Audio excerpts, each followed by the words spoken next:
Pasivos Ambientales S.A.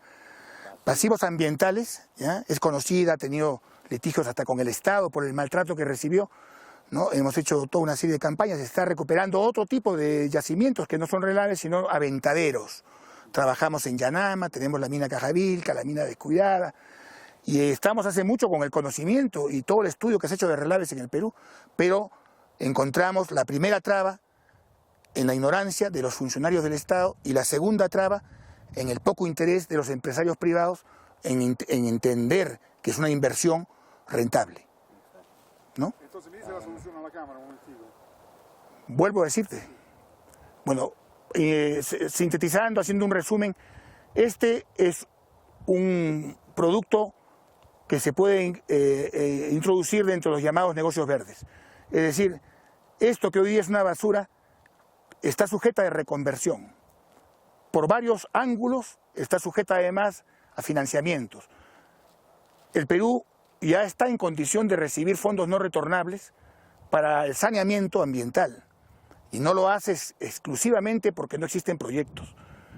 Primero. Segundo, estos fondos no retornables facultarían otro fondo reaprovechable que sería la recuperación de los metales contenidos que aún están dentro de este relave. Y los beneficios sociales serían dar trabajo donde no hay trabajo, porque ustedes están viendo ahora que 2 años de para en una planta, no solamente al señor, sino a por lo menos 40 familias, las mantienen sin trabajo, ¿no? Y tercero, producir materiales como insumos de construcción para sustituir la degradación de los suelos agrícolas. Esta es la solución. La solución.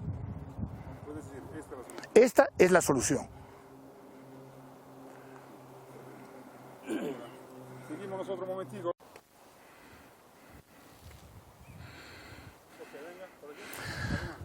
No, haciendo un ejercicio mental y de pura matemática sobre lo que constituye en el Perú la minería a escalas reales, un país que tiene 300, 400 años de minería ancestral, antes por supuesto minería incaica y preincaica. Hoy en los grandes bunes mineros hablamos del movimiento de millones de toneladas que van acrecentándose y que han hecho al país pasar de explotar el 2% de su reserva al 6% de su reserva en menos de 10 años. Si esto continúa, esta proyección matemática hace pensar que se van a destruir cerros, que se están destruyendo parajes, que los 2 tipos de minería fundamentales, la subterránea y la del open pit, tajo abierto, cielo abierto, ¿no? Van a generar no solamente el daño directo a la geografía del paisaje y a la tierra en toda su manifestación superficial en enormes áreas, sino también la destrucción interior de cerros que son el sustento de la formación del aire, el agua y la biosfera, que es el sustento también de la flora y fauna de todas estas regiones. Nos estamos acercando a una proyección futura con la promoción que se viene de grandes proyectos, que hablamos de proyectos gigantescos, en la que a futuro vamos a tener, pues desgraciadamente, como en el Congo, un país destruido. Un país destruido que además que tiene una complejidad geográfica y paisajista que no se puede recomponer. Un cerro, al ser degradado, no puede ser reconstruido, porque su geología, la tectónica misma de su formación primaria, es imposible de ser reconstruida, a lo más sellada, cerrada, ocultada. Y todo el manejo externo de la gran minería moderna, la que hace básicamente minería aurífera en los grandes yacimientos diseminados, antamina, Barrick, antamina por cobre, Barrick por oro, pierina, los grandes yacimientos de esta región van a dejar una superficie lunar destruida. Los que conocemos el paisaje interior de una mina, sabemos también que estamos creando roturas dentro de un sistema hidrogeológico complejísimo que reúne lagos, productos de deglaciaciones, y une estos con enormes fallas que logran que las aguas interiores del Perú sean las mayores reservas del mundo. Cuando se han hecho estudios isotópicos de estas minas y se han arrojado isótopos radiactivos en las partes altas, se han encontrado estos isótopos en la costa, lo cual está evidenciando, como en el caso de las grandes minas antiguas, Casapalca, Huarón, etcétera, que estas fuentes de agua llegan a la costa de manera interior por fracturas y ríos subterráneos. Quiere decir que lo que aparentemente no tiene efecto, el haber destruido los interiores de los cerros, está creando interiormente un proceso de alteración de los sistemas freáticos que van a ser a futuro las grandes reservas de agua dulce en el país. Si a esto se suma el hecho de que va a haber una desglaciación tan violenta como la que estamos viviendo, que se prevé que en los próximos 25 años, para el año 2040, no existan glaciares, las fuentes de agua quedarán por fin destruidas. Esa es la preocupación.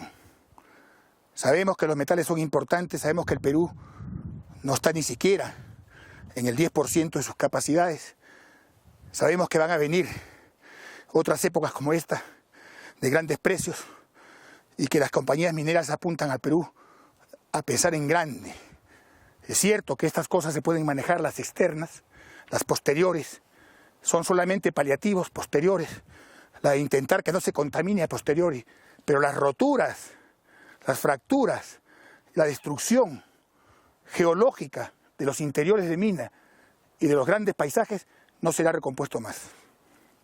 Gracias. ¿Qué más? Me acaba de recordar. Cuando quiera. ¿Por qué estos relaves siguen siendo interesantes? Aquí estamos viendo residuos con alto contenido en plomo todavía. Ahí estamos viendo en varios estratos. Déjame ver otra vez. Acá se está viendo contenidos de alto plomo o plomo en altos contenidos, donde seguramente también hay plata, y se están viendo en varios estratos adicionales colores típicos de óxidos de zinc, donde también se atrapa la plata. ¿Por qué es interesante? Porque estas plantas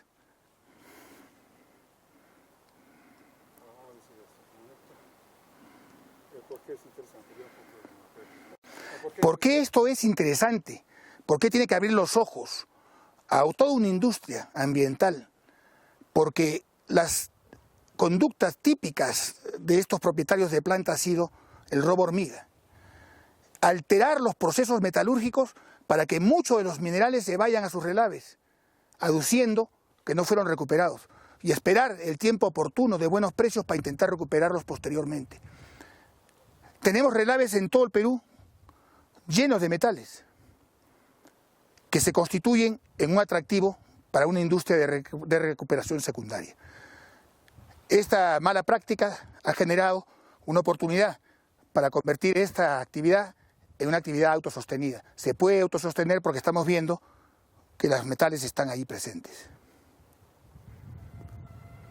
Esta última frase. Esta mala práctica de las plantas de dejar que se vayan desechos de forma voluntaria a sus relaves permite hoy día tener estos relaves con una capacidad de reaprovechamiento sostenida.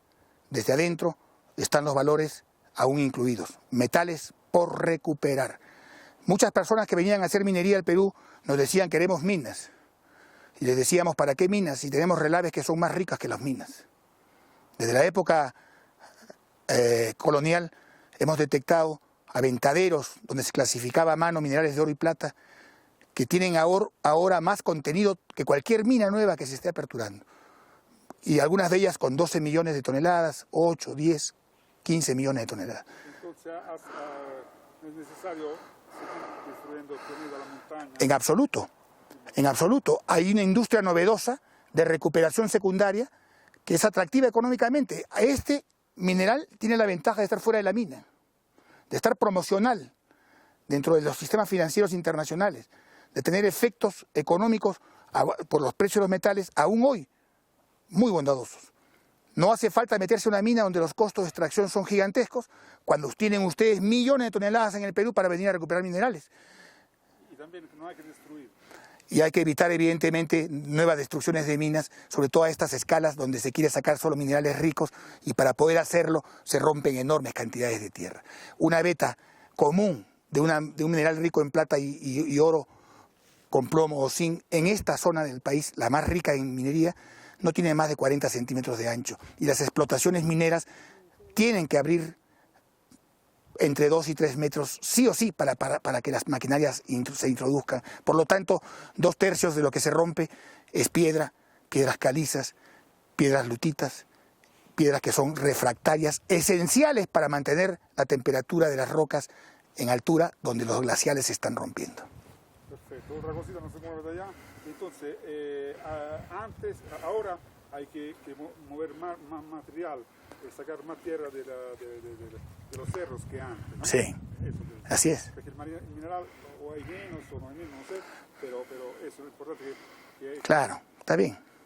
Bueno, la voracidad del minero es encontrar todo el mineral posible y es una ratonera que comienza a romper cerros por dentro, sin hablar, por supuesto, de la rotura de todo el paisaje, bueno, cuando la minería es, digamos, externa, pero interiormente la tecnología actual, a gran escala, un solo equipo que sustituye a 100 hombres, puede avanzar 40, 50 metros por día, un solo equipo de perforación, rompiendo no menos, como en algunas minas, de unos 4.000, 5.000 metros cúbicos día, en una mina, una galería.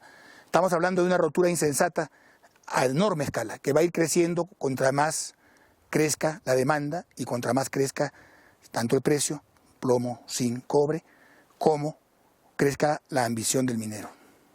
¿Pero cuántas cantidades de tierra se está sacando por día, así, un número? Bueno, para hacer solamente una relación a escala, el 25% de la producción en volúmenes del país se genera en la región Ancash. Dentro de ella la mitad está hecha de minería formal, legal.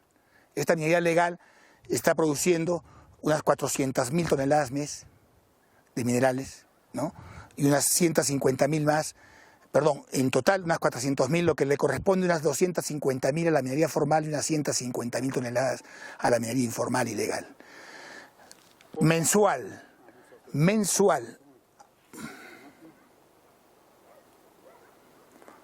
Vamos a repetir eso, lo importante que es formal, informal y todo lo de datos. Así es. En toda la región se puede hacer un cálculo genérico, de manera gruesa, que entre la costa, la sierra y algunas zonas de selva donde se está trabajando, en esta región, solo en esta región, la más rica minera del Perú, hay un movimiento de tierras destructivas de 400.000 toneladas mensuales. 400.000 toneladas al mes, 5 millones de toneladas al año, que va creciendo. O sea, se prevé que hasta el año 25 va a haber casi el doble del movimiento de tierras en los nuevos proyectos. Hablamos de millones de toneladas, muchas de ellas en la costa, que es una zona aurífera muy rica y que sería bueno ir a ver también porque es un boom absolutamente irracional lo que se está haciendo en costa, en las zonas auríferas, que han aparecido oro en toda la región, ¿no? Y plantas y quimbaletes y plantas artesanales con uso de mercurio y de cianuro.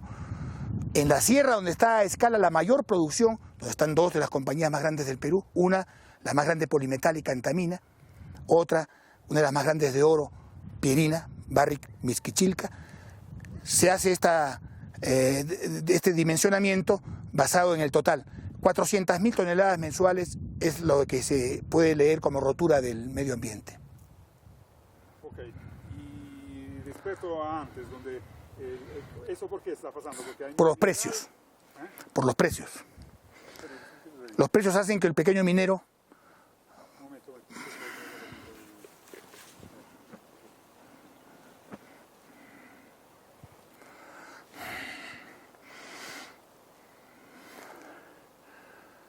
el año 84 no pasaba nada porque los precios se mantuvieron en esta caída y este nivel tan bajo, y de repente a partir del año 2002, 2004, el repunte de precios, llamativamente oro y plata, y en gran escala también el resto de los metales, ha hecho que la minería no solamente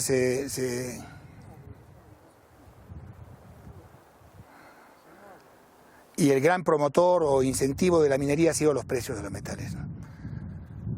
Precios que han llegado a tener pues verdaderamente precios altos, puntos históricos, ¿no?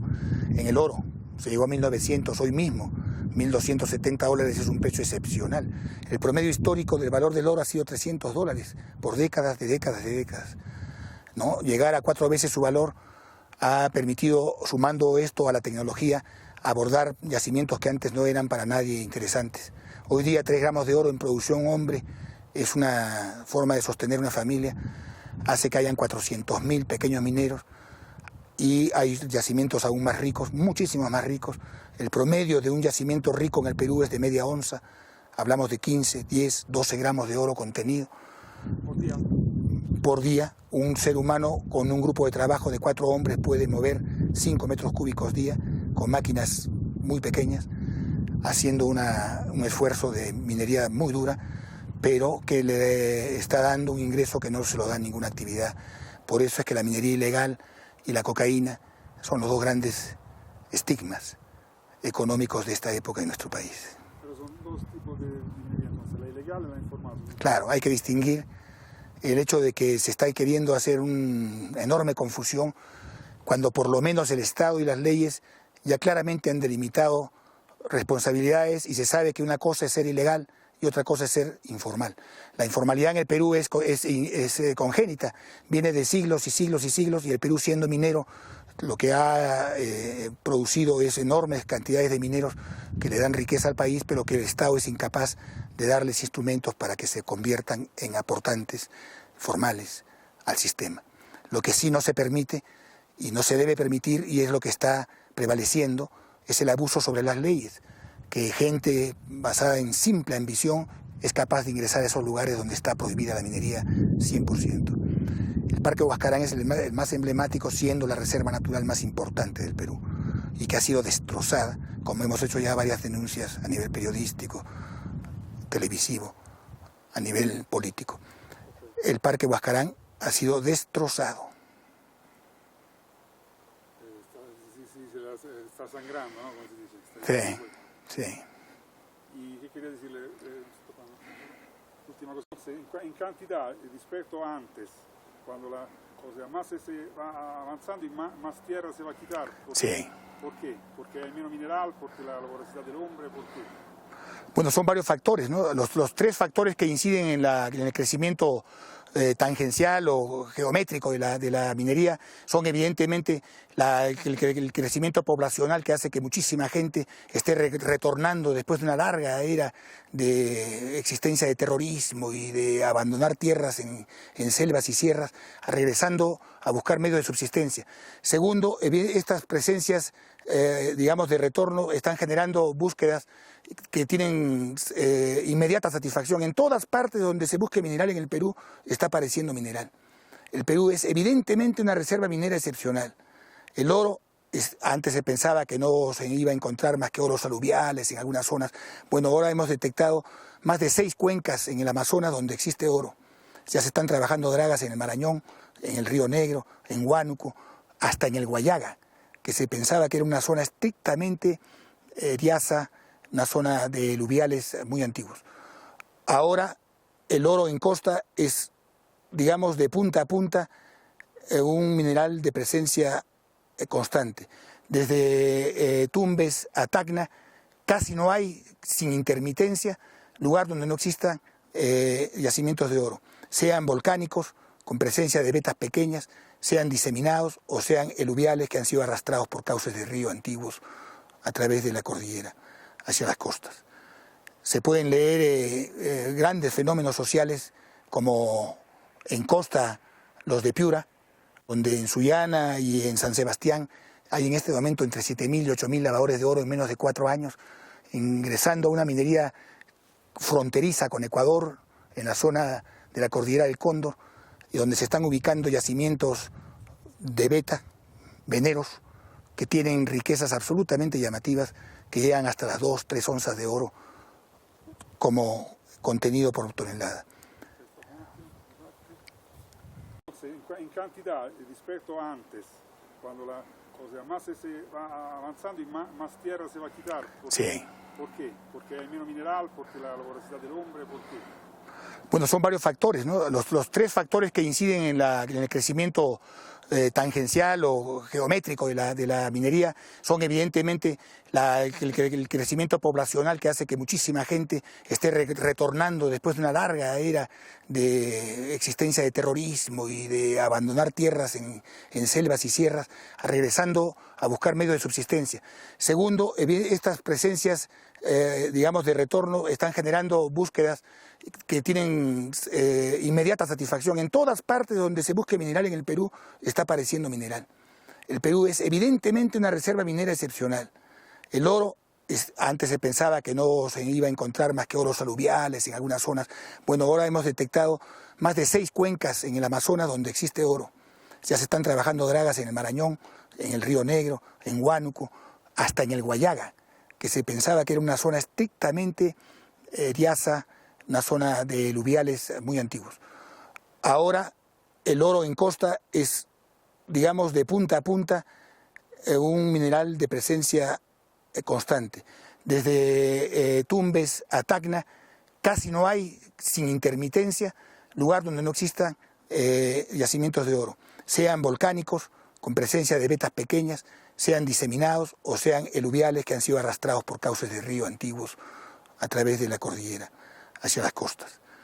Se pueden leer grandes fenómenos sociales como en costa los de Piura, donde en Sullana y en San Sebastián hay en este momento entre 7.000 y 8.000 lavadores de oro en menos de 4 años, ingresando a una minería fronteriza con Ecuador, en la zona de la cordillera del Cóndor, y donde se están ubicando yacimientos de beta, veneros, que tienen riquezas absolutamente llamativas, que llegan hasta las 2-3 onzas de oro como contenido por tonelada.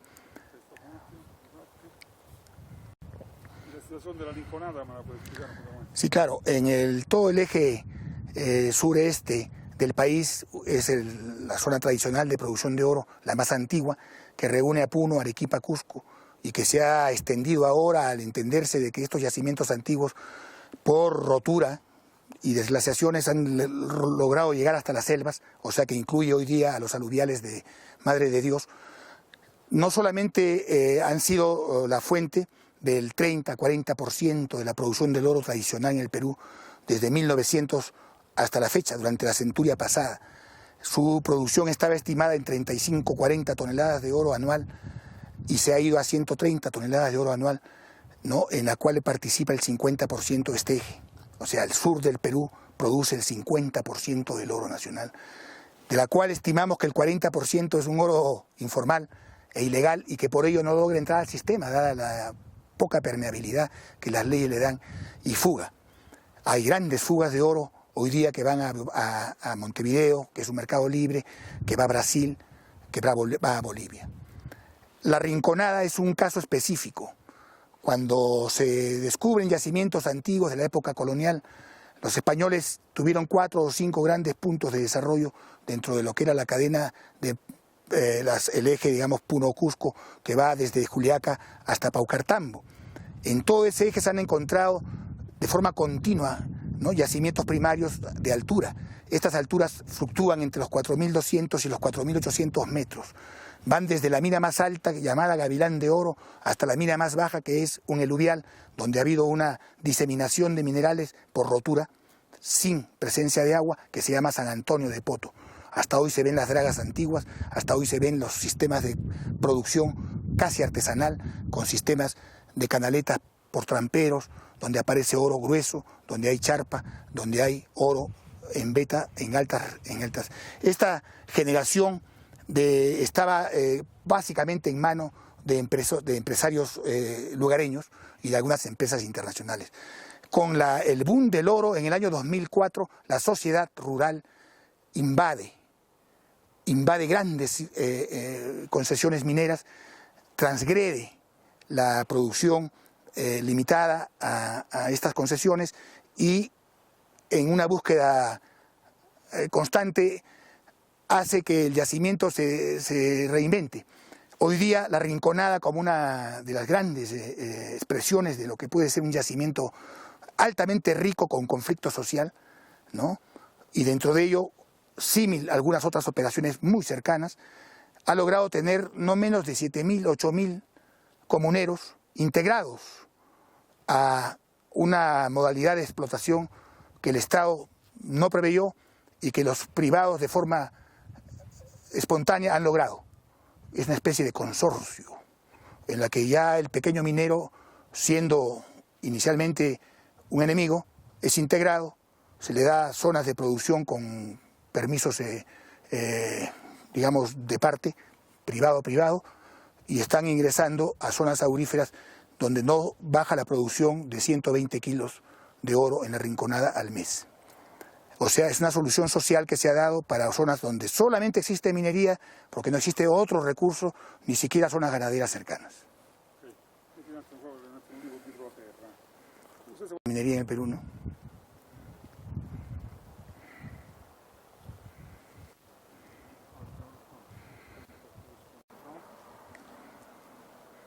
¿Qué tema?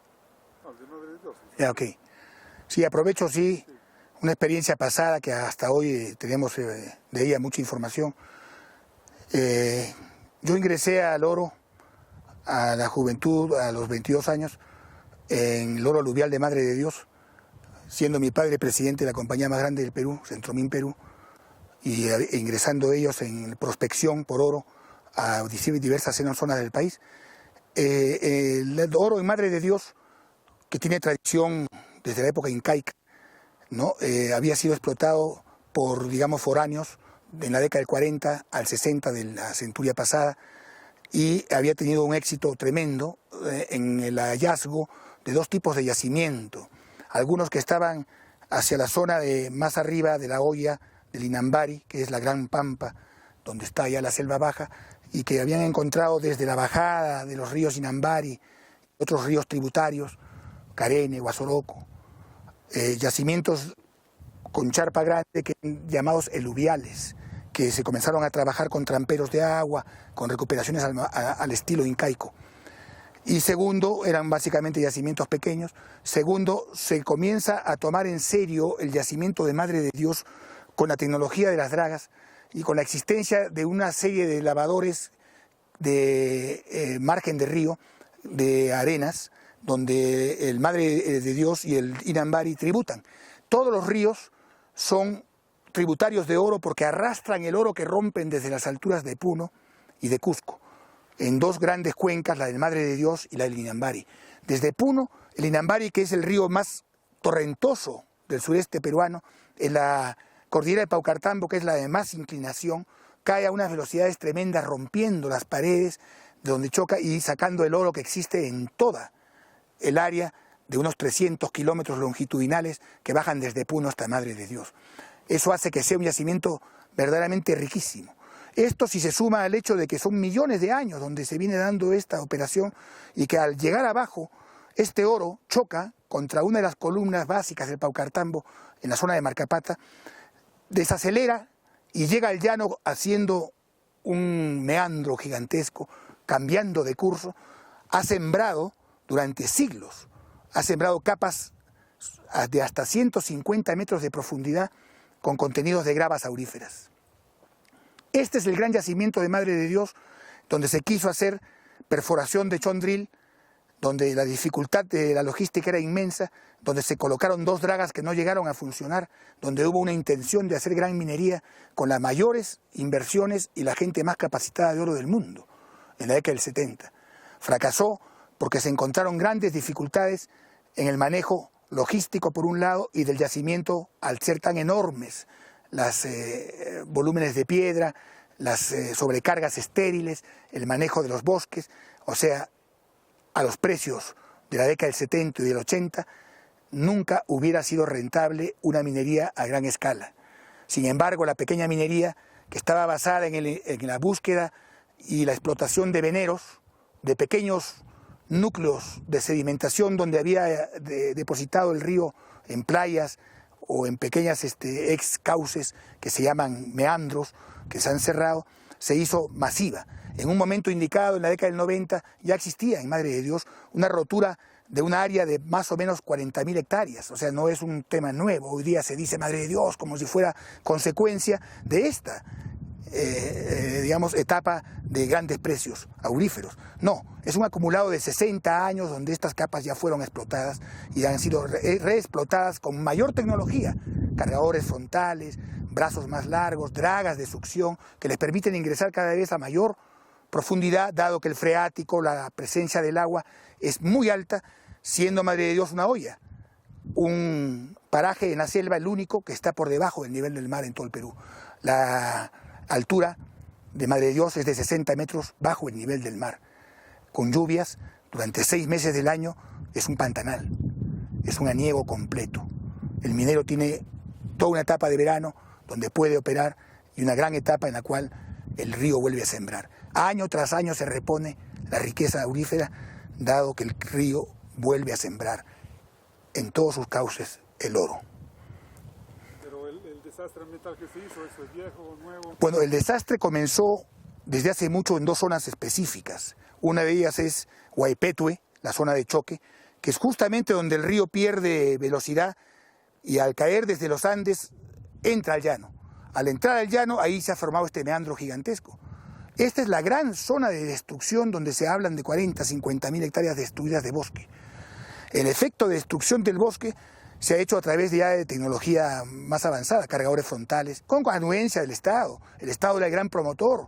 El Estado, a través del apoyo de las grandes compañías de tecnología que vendían equipos, pusieron ahí todo un rol promocional para el desarrollo del oro en Madre de Dios. No puede quejarse hoy día de que haya habido una explotación masiva tecnificada.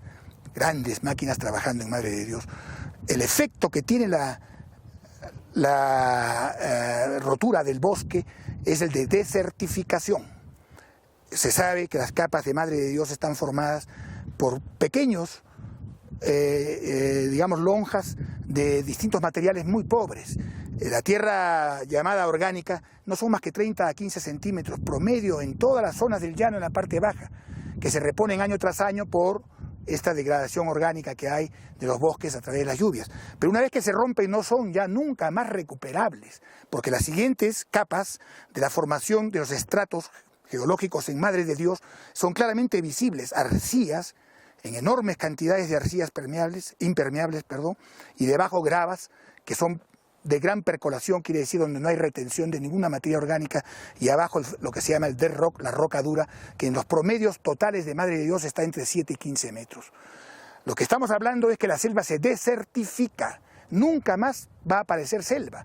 No hay forma de reponerla por la forma en la que se ha hecho la explotación, que no preveyó que se podía haber retirado la tierra orgánica, haber hecho la minería y volver a recomponer la tierra orgánica, que era tan sencillo hacer. O como no preveyó en su momento que incluso cuando las gredas estaban a flor, se pudo haber tratado a través de un método de cales que permiten la recreación del suelo.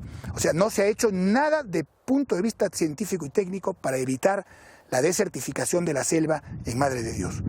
Y lo que se hace es perturbar a una enorme cantidad de pequeños mineros que en sí mismos son de estrato social muy pobre, ¿no?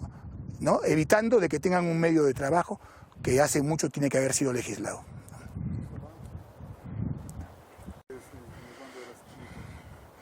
Bueno, yo tengo la suerte, al principio parecía una maldición, de ser hijo de minero, uno de los más conocidos de la generación pasada, que fue presidente de las empresas más grandes del Perú, de la energía nuclear en el Perú, de la Sociedad Nacional de Minería, Guillermo Flores, que falleció hace poco, y que nos crió en el ambiente minero desde el nacimiento mismo de una de las minas más antiguas, más duras, más complejas que ha existido, que es la mina Cercapuquio.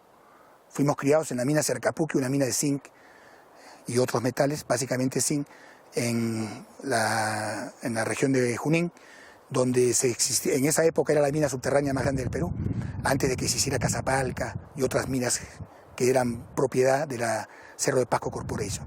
Mi padre, formado como tunelero, fue uno de los grandes y más importantes productores o generadores de la minería, de la gran minería en el país, siendo el responsable de operaciones mineras como Cazapalca, antes de ser presidente mismo de la empresa, que es la compañía hoy día subterránea, la mina subterránea más profunda del Perú, y descubrió cosas como manejo de aguas subterráneas, a lo que se dedicó en su vejez, a ver cómo los yacimientos de minería estaban generando también aguas que eran aprovechables. Hoy día el túnel Grampon, que es el túnel de Casapalca, para el desagüe de Casapalca, produce hace 50 años el 30% del agua del Perú.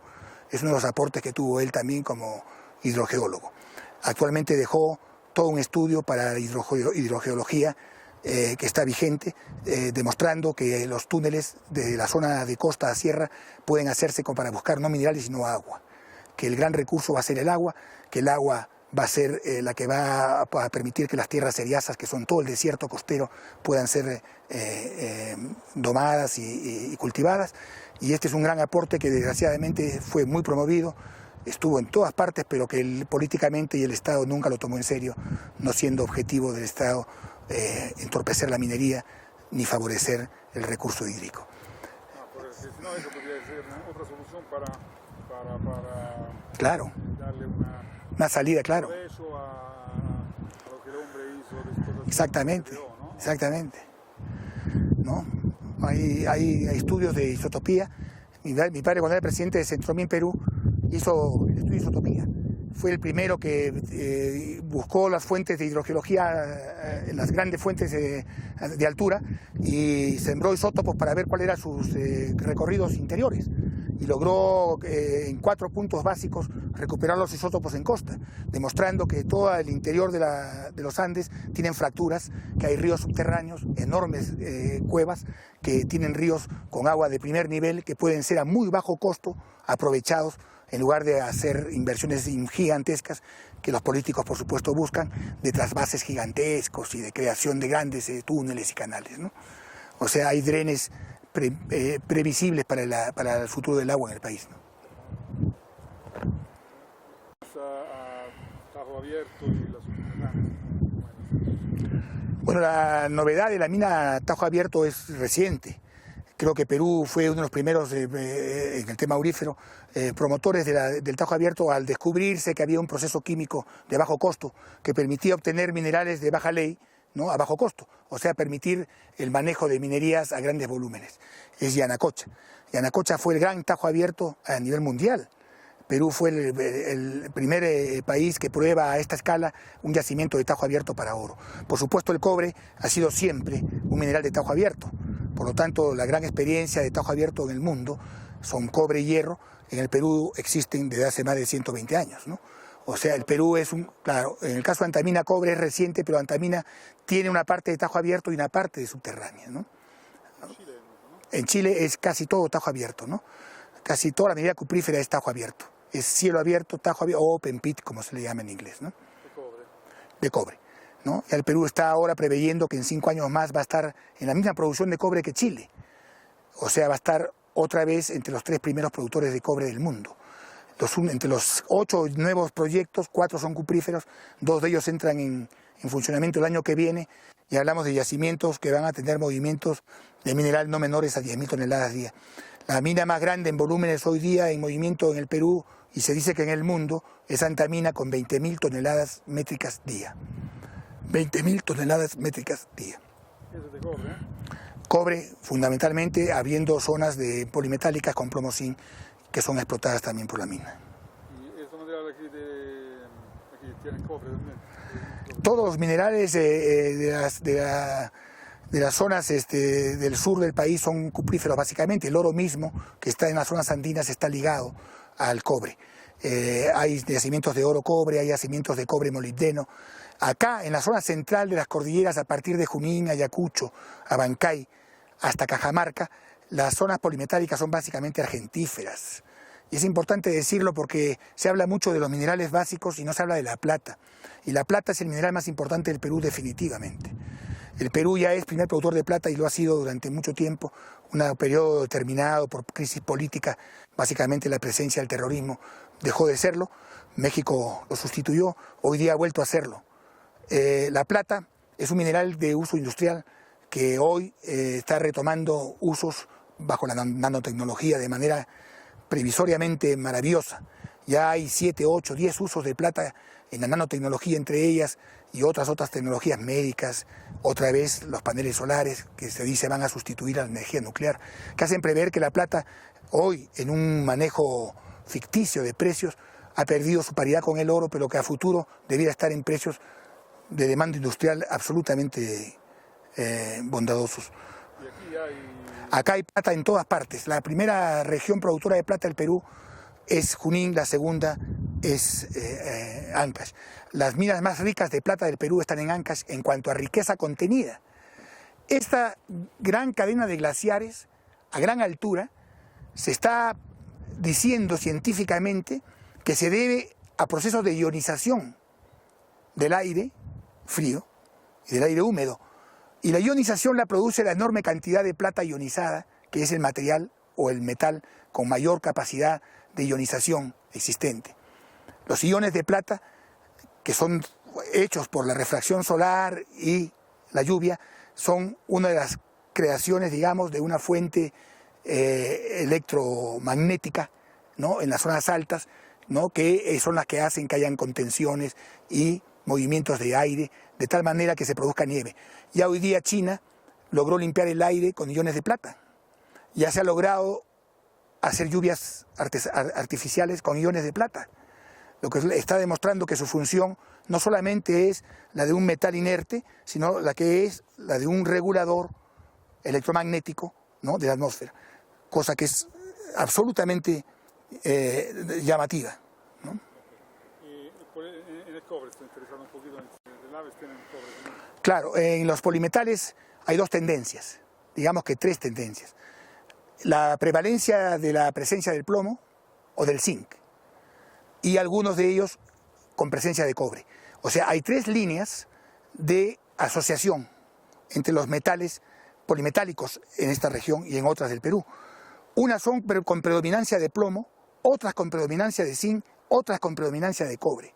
Por eso es que todas las plantas tienen tres batches o tres bancos de flotación siempre. Es la línea de plomo, la línea de zinc, la línea de cobre. En todos los casos, más o menos aparece el cobre. En el caso de Antamina es una anomalía. Es un gran yacimiento con presencias mayores de cobre que pertenecen a otra configuración geológica, no al batolito y a las zonas de la cordillera en Chicama, que son las que nacen aquí en la región Ancash.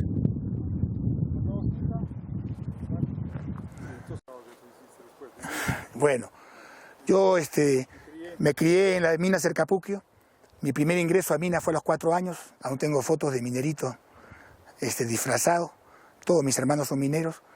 Fuimos criados y muy bien educados en los mejores colegios. Vinimos a Lima a los 8 o 10 años en mi caso. Entré a la Universidad Católica a estudiar química. Hice mi carrera de químico.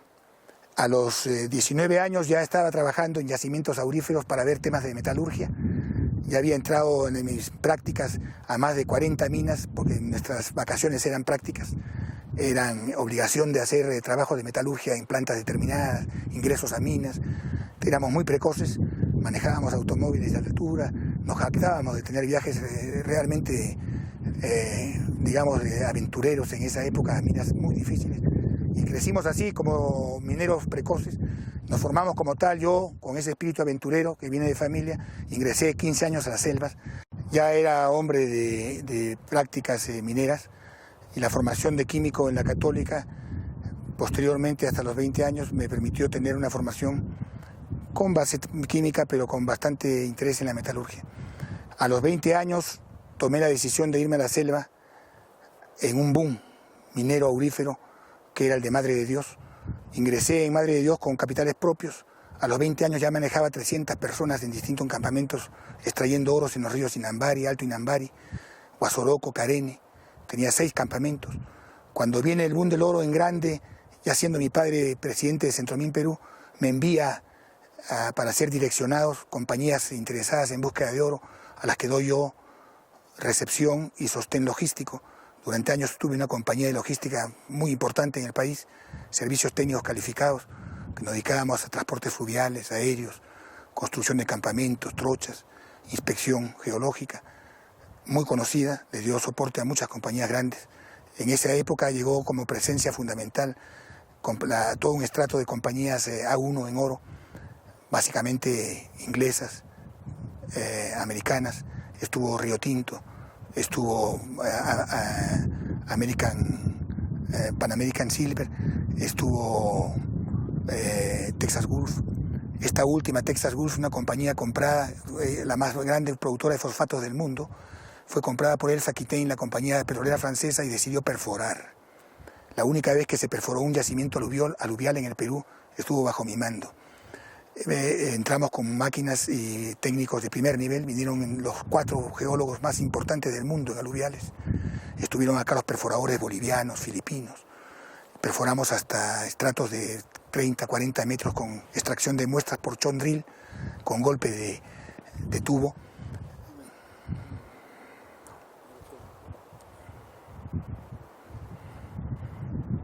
Y dejamos información suficiente para futuros, para yacimientos auríferos a escala que en ese momento no eran rentables.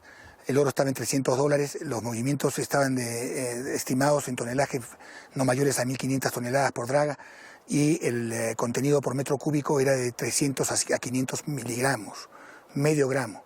Hoy día, por supuesto, sería rentable, ¿no? Después vino el desorden social en Madre de Dios, vino el terrorismo, y me fui a Europa una época y me fui a Chile. En Chile me dediqué a las refinerías de metales preciosos. Fui el fundador de la refinería más importante de oro en Chile, que después la compró Samsung, ¿no? Que es el procesador del Pacífico. Le llegué a refinar oro, plata, paladio, platino a las minas grandes de Chile, incluyendo las minas del Estado.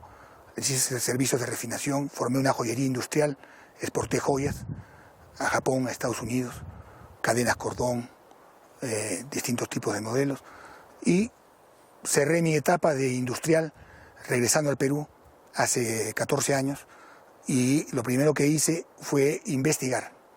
Formé una empresa que se llamaba Servicios Técnicos de Investigación, ¿no? STI, y con esa empresa investigamos una serie de novedades tecnológicas, entre ellas novedades metalúrgicas.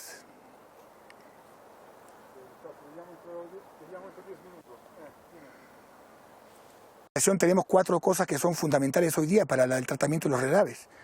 Por ejemplo, investigamos las cales y logramos ser los primeros productores de cales en el Perú, de una cal específica que se usa para cimentación de suelos bajo unas normas americanas, que se sacan de unos yacimientos especiales sin interferentes, con óxidos específicos, que se usan para la pusolanización, quiere decir para el control de las moléculas en las cimentaciones frías, lo que se llama cemento puzolánico. Fuimos los únicos que logramos producir hidróxidos de calcio especiales para puzolanizar suelos. Logramos interesar al Estado que las carreteras de selva se hagan con este sistema de estabilización de suelos, como lo hace Brasil, y desgraciadamente toda la cal que mandábamos la robaban para el narcotráfico, país muy especial. De ahí utilizamos estos conceptos de la cal para estabilizar los yacimientos secundarios, como los relaves, que están desordenados iónicamente. Un relave es un material que está en constante transformación de óxido a sulfuro, de sulfuro a óxido, y crea ionización. Contra más humedad tiene, esta ionización aumenta, como es el desorden molecular clásico. O sea, las moléculas se descomponen. Al descomponerse no se pueden tratar. Entonces lo que hay que hacer es introducir un regulador, que es una cal especial, que es un aporte que hemos hecho tecnológico, que la gente no lo entendía, para que pueda regular el pH, y el único que sea hidroscópico. El carbonato de calcio especial, hecho a una malla 600, con un método que es estudiado por nosotros. Las piedras puras se meten a unos túneles de hornos refractarios y se calientan en hornos rotary a 3000 grados centígrados. Estando puras y calientes, se meten en unas bóvedas cerradas sin aire y se les echa agua. Siendo la cal hidroscópica, absorbe con violencia el agua y explota. Al explotar, forma un hidróxido de calcio de partículas de malla 600 y se comporta como un fluido o como agua. Eso, que es el estabilizador más importante del mundo de gredas, que es una norma ASHO americana, es aplicable a estos yacimientos. Este es el secreto para estabilizar iónicamente un yacimiento, para poder tratarlo después por métodos químicos.